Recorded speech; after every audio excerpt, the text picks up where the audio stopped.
તો છોટાઉદેપુરના સટુન ગામે ઢોંગી ભુવાનો પર્દાફાશ થયો છે। વિજ્ઞાન જાથાની ટીમે છટકું ગોઠવી પર્દાફાશ કર્યો છે। ગણપત નાયક નામનો ભુવો દોરા ધાગા કરતો હતો। મહિલાના પગમાં માલિશ કરી વિધિ કરતો હતો ભુવો। વિજ્ઞાન જાથાએ ઢોંગી ભુવા પાસે માફી મંગાવી।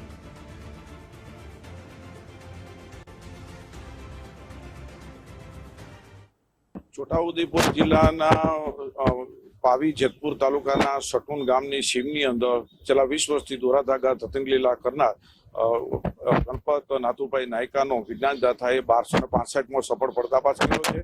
તેઓ ધતિંગ લીલા કરતા રંગ્યા હાથે ઝડપાઈ ગયા છે। મહિલાને માલિશ કરતા હતા પગની અંદર અને દોરા પરીક્ષામાં પાસ થવા માટે બોલતા હતા અને લોકો પાસે 1000 થી માંડીને 25000 ફી વસૂલતા હતા, 5 લેતા હતા।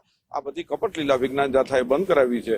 વિજ્ઞાન જાથા લોકોને અપીલ કરી છે કે હિન્દુ મુસલમાન કે ક્રિશ્ચન કોઈ પણ આવા ધતિંગ કરતા હોય તેની દુકાનમાં જવું નહીં અને અંતે આવા ભુવા ભારાડી ફકીર પાસે જવાથી બરબાદી સિવાય કશું નથી મળતી। તો ઠોકની મો તેલ ચોપડી આપી એટલે એનાથી નરમ પડે એટલે એવું સારું થાય, એના લીધે એ તેલ ચોપડ્યું। પણ આજથી આ બધું કાર્ય બંધ કરવાનું છે મારે। ના ના ના ના, ઢોંગની એક સત્યના વિજયથી કંઈક સારું લાગી જાય તો એમના પૂર્ણ પ્રતાપ। કબીર સાહેબની વ્યાખ્યામાં શું આવે તમે કરતા થઈ ગયો ને? કબીર સાહેબમાં તો બધું સાહેબ નાદ આવે છે।